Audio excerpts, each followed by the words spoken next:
Une question. Niger, suspension de l'aide publique étrangère, droit humanitaire discriminatoire. Nous nous interrogeons.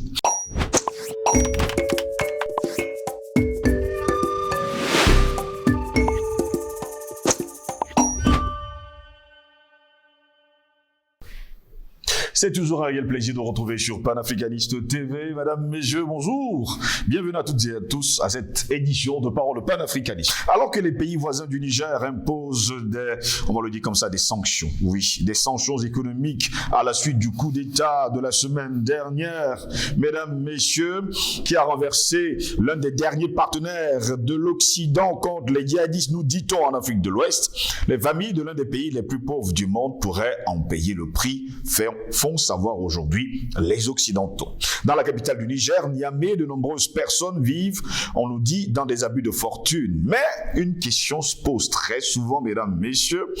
Qui a rendu le peuple nigérien aussi pauvre? Qui a pillé le peuple du Niger? Faut bien se poser les bonnes questions. Parce que dans les médias, on va le dire ainsi, mensonges, on raconte de part et d'autre que le Niger est l'un des pays les plus pauvres au monde.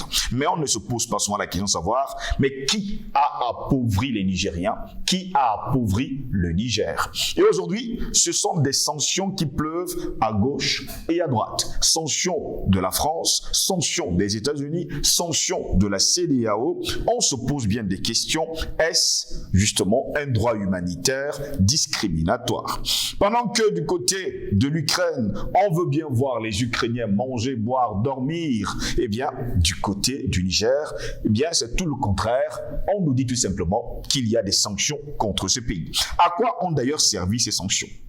Rappelons d'ailleurs, mesdames, messieurs, que ces dernières années, les États-Unis et la France nous disent avoir envoyé des troupes et des centaines de millions de dollars d'aide humanitaire et militaire au Niger, qui a été une colonie française jusqu'en 1960, pour ne pas dire jusqu'en 2023. Le pays était considéré comme le dernier à collaborer avec l'Occident pour lutter contre, nous dit-on, le djihadisme et surtout l'extrémisme.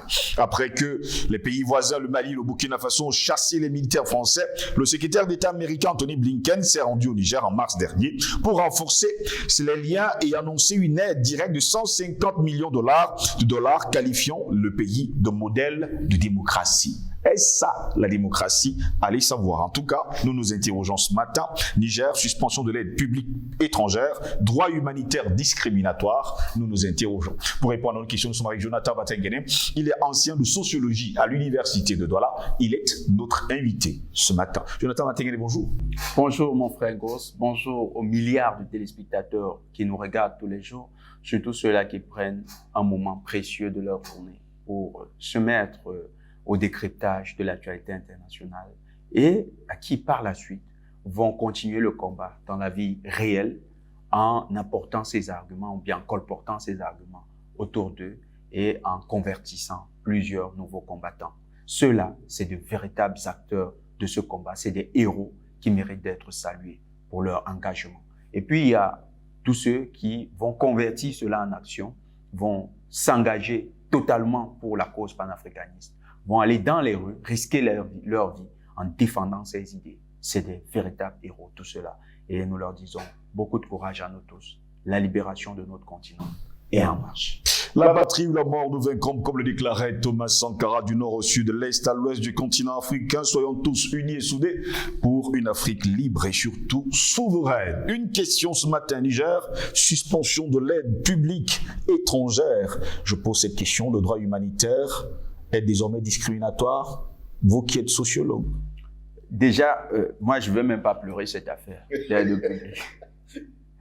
Ça commence bien dans tous les cas. Parce que, qu'est-ce qu'on appelle l'aide? De manière basique, il faut que les téléspectateurs le sachent, est enregistré comme tout crédit à moins de 5% de taux d'intérêt. C'est-à-dire que lorsqu'on vous fait un crédit qui est de 4,8 ou 4,9%, au lieu d'appeler cela un crédit, on va dire que c'est une aide. Et tout ce qui sera supérieur à 5% supérieur ou égal à 5% sera considéré comme un crédit. Donc, en fait, c'est de l'endettement déguisé. Donc, suppression d'un mécanisme d'endettement, parfois même le gros de l'endettement d'un État, suppression d'un mécanisme d'endettement au Niger, est-ce une mauvaise chose? C'est une bonne nouvelle. Nous sommes très heureux d'entendre que les prêteurs internationaux ne viendront pas avec leurs méthodes mafieuses encore pour soudoyer et se mettre à croquer les ressources du Niger. Parce que derrière ce qu'on appelle l'aide, il y a la contrepartie. Il y a la contrepartie de l'aide.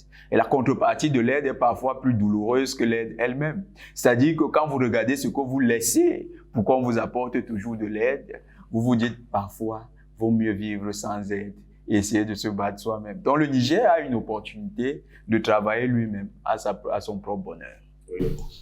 Et je poserai donc justement cette question, est-ce que les suspensions venant justement de l'Occident ont souvent été très respectées, mais est-ce que ça a souvent produit des fruits? Oh, aucun fruit.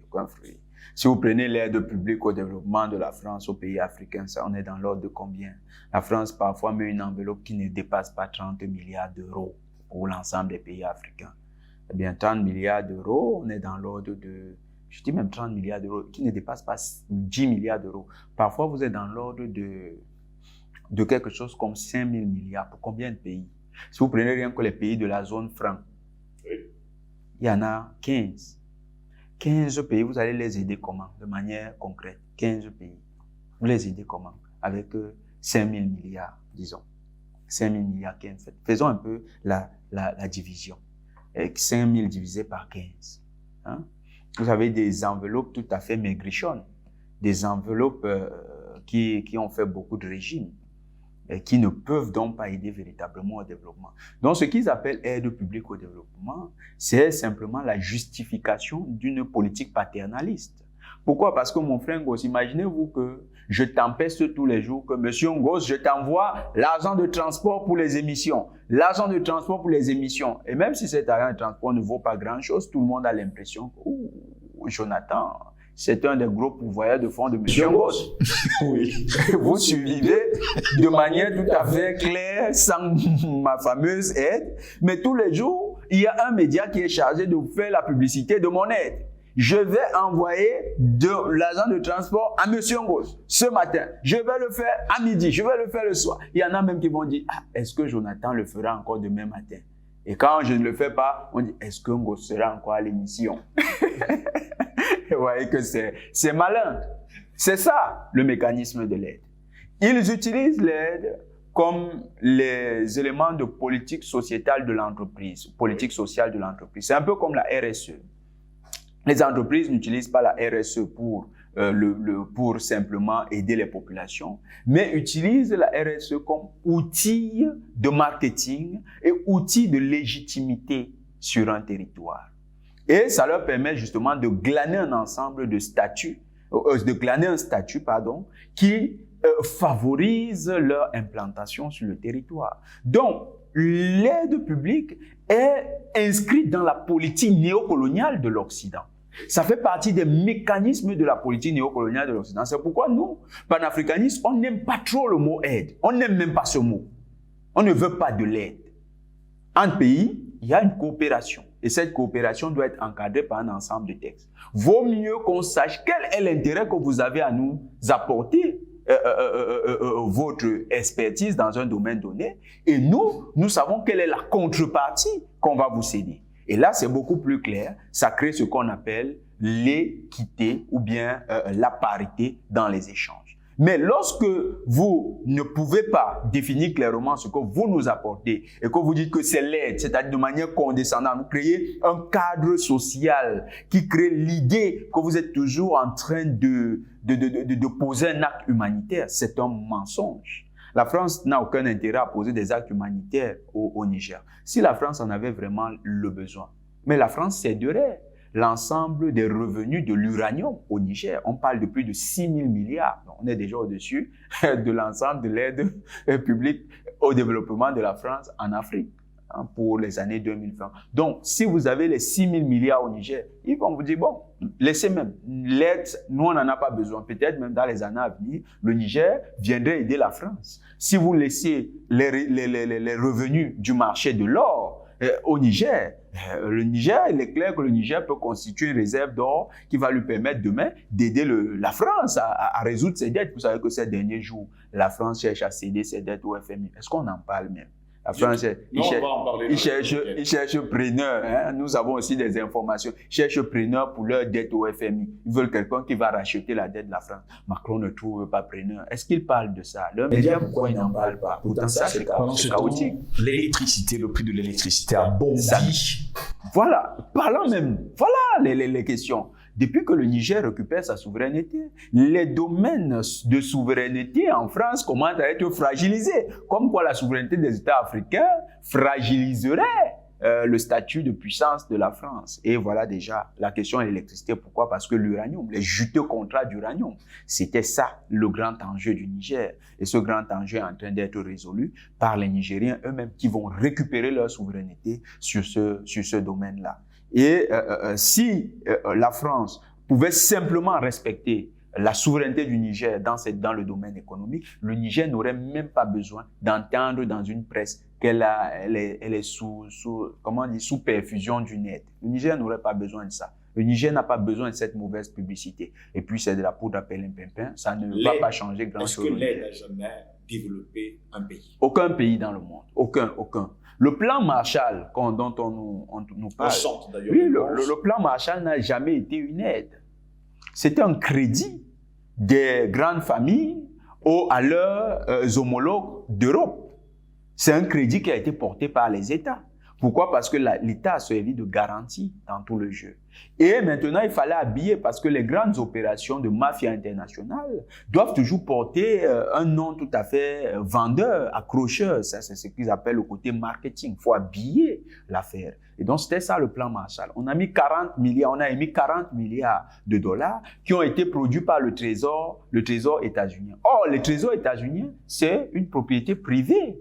Et donc, c'est des particuliers qui ont émis les 40 milliards sous forme de dette pour les États qui allaient contracter la dette. Mais maintenant, les 40 milliards ont été virés dans les principales banques qui sont contrôlées par les mêmes familles qui ont émis les 40 milliards au niveau des États-Unis. Vous voyez un peu l'arnaque? C'est ça. Et le peuple européen a remboursé cette dette. C'est ça. C'est ça la beauté de l'histoire. Ils ont remboursé cette dette. Et là, on était clair. C'était un crédit consenti par les Européens. Mais maintenant, les Américains, dans la forme marketing, on dit c'est l'aide pour le développement. Et donc, le processus a été récupéré pour l'appliquer dans les méthodes néocolonialistes en Afrique. Donc, on émet des crédits pour les pays africains et on envoie ces compagnies, les sociétés occidentales pour réaliser les infrastructures ou bien réaliser l'objet du crédit. Mais après, ceux qui doivent payer rembourser la dette, c'est les pays africains. Et la beauté, c'est que dans le nom marketing, c'est l'aide publique au développement. Il n'y a pas d'aide publique au développement. Il y a des crédits consenti à un certain taux d'intérêt et c'est ça qu'ils appellent aide. Donc le Niger a simplement, et on lui a appris que on va suspendre cette ligne de crédit. Eh bien, si on suspend cette ligne de crédit, c'est une bonne nouvelle pour le peuple nigérien parce que ça sera une opportunité d'être confronté à ses réalités, à ses propres performances économiques et de pouvoir soi-même dégager des sources de financement de son propre développement. Vous savez, l'expérience nous a montré que ces situations sont des boosters d'une économie. Quand vous prenez la Corée du Nord se développe toute seule, elle n'a pas besoin des crédits du FMI. La Corée du Nord a ses partenaires privilégiés, la Russie, l'Iran, la Chine, avec qui elle commerce. Si elle a besoin d'un crédit pour réaliser un ensemble, elle sait comment procéder avec ces pays-là. Il y a des mécanismes qu'ils ont développés d'échange. Donc, ça permet à un pays de se découvrir et donc de se réinventer. Si le FMI peut donner cette chance aux Nigériens, eh bien, mon frère nigérien, sautez sur l'opportunité, développez votre génie. Le génie africain est en plein essor. Mettez-le à profit dans cette situation. Mais ça ne va pas durer, mon frère Goss. Ça ne va pas durer. Vous connaissez une banque qui peut vivre sans faire de crédit. C'est sa chute assurée. Donc, en bon banquier, ils vont revenir à la charge dans les prochains jours. Vous allez attendre, pour des raisons humanitaires, si cette aide était coupée, le Niger n'allait plus réaliser tel élément essentiel pour le peuple, alors que c'est faux. C'est simplement que l'argent commençait déjà à sommeiller dans les caisses des bailleurs de fonds qui leur disent, qui sont allés faire pression auprès de ces décideurs fous en leur disant, mais votre décision là, voilà un pays qui a les ressources, nous on veut ces ressources, donnez-leur l'argent, mon argent c'est pour prêter, laissez vos affaires politiques, prêtez-leur de l'argent. Donc la pression des bailleurs de fonds va amener ces politiques à revenir sur leurs décisions. C'est simplement une banque, c'est des méthodes de banquiers et le Niger devait en profiter pour établir maintenant des nouveaux critères de négociation avec ces banquiers, en leur faisant comprendre, vous faites du chantage quand vous avez de l'argent et vous croyez les seuls à avoir de l'argent. Nous, maintenant, on a découvert une chose, il y a beaucoup de bailleurs de fonds. Il y a la Chine qui a de l'argent, donc on va voir un peu sur le marché chinois si on peut avoir de l'argent et vous attendez. Vous pouvez être patient. Nous, on peut avoir de nouveaux partenaires. C'est comme ça qu'on vous donne l'opportunité d'avoir le choix. Que valent aujourd'hui les sanctions de l'Occident et surtout de la CEDEAO quand on sait pertinemment aujourd'hui que les médias mensonges passent la majeure partie du temps, toutes ces journées-ci, à déclarer haut et fort que, comme le Niger est pauvre, il ne va pas survivre. Vous savez, parfois, quand on écoute les médias mensonges d'Occident, ça ressemble à un homme qui dit « je vais affronter Francis Ngannou », mais quand vous le voyez, les gringalets là, il n'a pas les capacités vraiment de se battre avec lui. Et dans sa chambre, il ferme toutes les portes et il ferme les fenêtres et il crie « je suis le plus fort du monde, je suis le plus fort du monde ». En fait, c'est des autosuggestions. C'est une manière de se convaincre de sa propre opinion. C'est ça que pratique le FMI. FMI n'est pas plus riche que l'État du Niger. FMI n'a rien. Quand vous regardez les statuts du FMI, les traités fondateurs des institutions de Bretton Woods, c'est pas ces fonctionnaires qui sont là-bas, c'est juste des gens qu'on a pris, qui sont des négociants internationaux. C'est leur rôle, c'est des négociants, des intermédiaires. Ils sont là pour faire l'intermédiation financière entre eux et des bailleurs de fonds institutionnels ou bien des bailleurs de fonds privés au niveau international. C'est ça le fonctionnaire du FMI. Donc, quand vous voyez quelqu'un comme ça, vous voyez un État comme le Niger qui est assis sur une fortune colossale, je parle de choses que nous avons vues. La carte minière du Niger, mais le peuple nigérien est resté serein. Vous êtes extrêmement riche. Il y a des parcs. Non, mon frère Ngos, l'Afrique est extrêmement riche. Extrêmement riche. Si on parle rien que du lithium, le lithium qui quitte de l'Algérie qui redescend jusqu'à, les Européens connaissent jusqu'où ça s'arrête. Donc, ça redescend, ça traverse le Niger.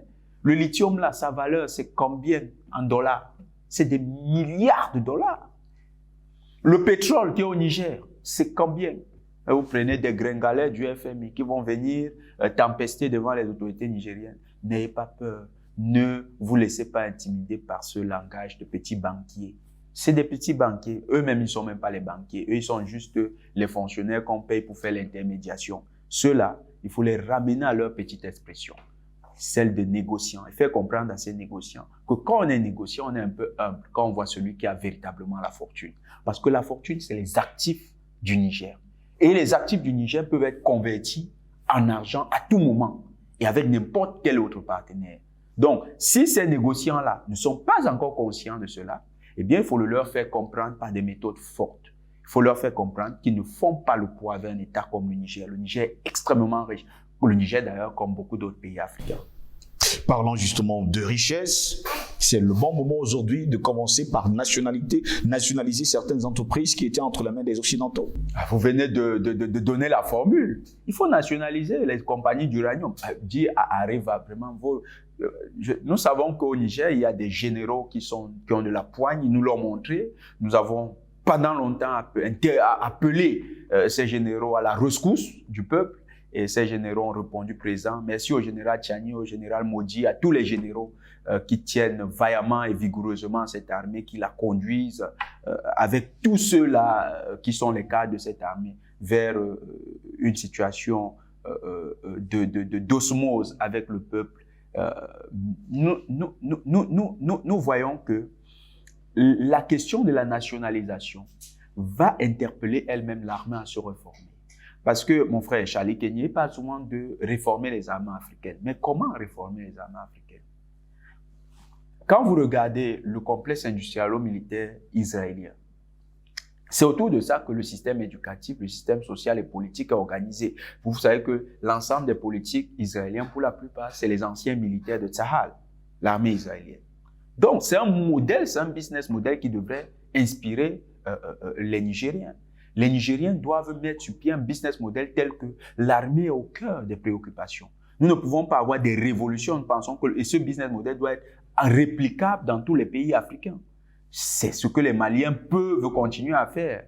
Les militaires doivent penser à un mécanisme pour nationaliser la compagnie d'uranium. Ça commence par la remise en question des accords passés avec la France dans l'exploitation de cet uranium. Et ça concerne bien sûr les accords de défense. Il faut remettre en question cela. Et ça va passer nécessairement par ce qui s'est passé au Centrafrique, une réforme constitutionnelle. Adopter une constitution qui va permettre au peuple de remettre en question des conventions internationales, passer avec des partenaires internationaux. Et quand le peuple, à l'issue d'un référendum, vote pour la remise en question, c'est la porte ouverte pour que l'on puisse renationaliser ces entreprises sans trop de... Depuis quelques jours d'ailleurs, il faut dire que des voix se lèvent pour demander à Areva de cesser ses activités du côté du Niger. C'est bien parce que le peuple a compris, c'est une entourloupe. Il faut qu'Areva soit rapatrié, qu'il rentre en France. Leur contrat de viol des ressources du Niger n'a que trop duré. C'est un contrat léonien, un contrat injuste qui avait été passé sous la contrainte parce que l'État français avait un fusil sur la tempe du représentant du Niger. Oui. Et ce dernier, n'étant donc pas libre, n'est pas réputé apte à signer un contrat. Et vous savez qu'en droit, les éléments qui peuvent amener à remettre en question un contrat, c'est parfois cela. C'est-à-dire que si l'un des partenaires n'était pas dans la posture de véritablement signer en toute liberté, eh bien, on peut remettre en question le contrat. Donc, l'État, les Nigériens sont dans la bonne démarche. Il faut remettre en question ce contrat. Il faut nationaliser l'uranium. Il faut nationaliser le pétrole. D'ailleurs, nous invitons toujours les États africains à nationaliser tous les secteurs productifs liés à l'extraction minière dans le pays et à des industries de souveraineté. Faut nationaliser ces secteurs-là et puis partir sur ce modèle-là parce que c'était les modèles qui marchaient dans les années 60. C'est ce que le FMI a fait pour casser les économies africaines, privatiser ces entreprises. Donc, remettre ces fleurons en fonctionnement et à partir de ces fleurons, on va dégager les ressources qui permettent de rendre la vie meilleure pour le peuple. Pour sortir de cette édition de Parole panafricaniste, une question quand même pour vous qui êtes sociologue. Les Occidentaux s'unissent pour soutenir l'Ukraine, malgré justement ce que nous savons de l'Ukraine. Pendant ce temps, les pays de la CEDEAO, eux, s'unissent pour détruire le Niger, pour détruire parfois certains pays africains. Non, pas les pays de la CEDEAO. Quelques élites de la CEDEAO. Quelques élites de la CEDEAO, si vous voulez bien. Pas les pays. Parce que le peuple ivoirien n'est pas d'accord avec les pitreries de M. Ouattara. Le peuple sénégalais n'est pas d'accord avec les pitreries de M. Macky Sall. Le peuple nigérian n'est pas dans les amusements de M. Tinubu. Non. Ces gens parlent pour eux-mêmes et pour l'élite corrompue qui est avec eux. Donc, il y a effectivement une scission entre l'élite corrompue de la CEDEAO et les peuples de la CEDEAO. Quand vous regardez tous les peuples, le Togo, le Bénin, partout, ils soutiennent le Niger. Ils soutiennent les autorités actuelles du Niger. Vous n'allez voir que quelques corrompus à la tête de l'État, quelques farceurs, quelques larbins qui viennent défendre les pitreries de l'OTAN en Afrique. Eh bien, vous faites bien de parler de l'Ukraine. L'Ukraine est l'exemple de ce que ces gens, du sort qui est réservé à ces gens. Vous voyez comment ce qui se passe en Ukraine. Un Zelensky qui a fini d'être la vedette macabre dans le monde, d'être le clone sanglant le plus populaire du monde. Mais c'est à ça qu'ils vont se livrer. Ils vont tous devenir des clones sanglants par la suite et peut-être déchus de la manière la plus humiliante. C'est ça la situation qui est en train d'être organisée par eux-mêmes. Et vous avez vu que c'est Zelensky lui-même qui a tiré ses malheurs. La guerre n'a pas commencé parce que Zelensky était calme. C'est lui-même qui a provoqué la guerre. Il bombardait tous les jours le Donbass. Il créait les conditions qui favoriseraient son humiliation internationale. Aujourd'hui, vous voyez, même dans les réunions de l'OTAN, quand tout le monde cause, on le laisse seul. Il est là avec ses petites jaquettes de militaire. On le regarde, on dit, mais ce petit, il est petit, il n'est pas intelligent, il ne sait pas qu'on le manipule. Ah ben Biden il est en train de se sucrer.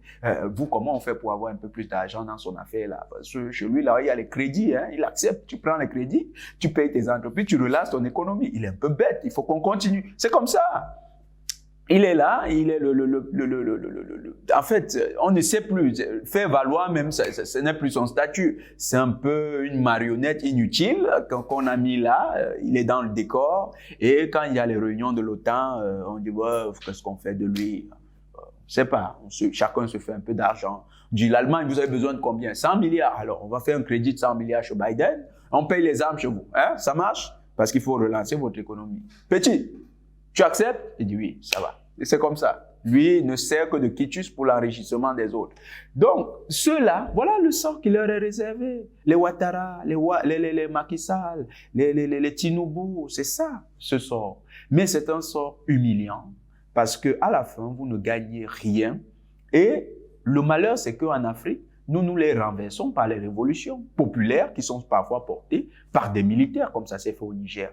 Donc, chacun d'eux peut s'apprêter dans les prochains jours, à vivre la même humiliation que Zelensky, mais bien pire, de devenir le Bazoum de demain, comme l'a été, comment on l'appelait encore, celui qui est parti au Burkina, là. On oublie vite leur nom. Donc, on risque d'oublier leur nom eux aussi. Merci, Jonathan Batenguene. C'est un plaisir, mon frère Gross, et à tous les Africains qui sont mobilisés. Nous combattons dans la victoire et nous sommes toujours victorieux. Notre combat a pris notre dimension.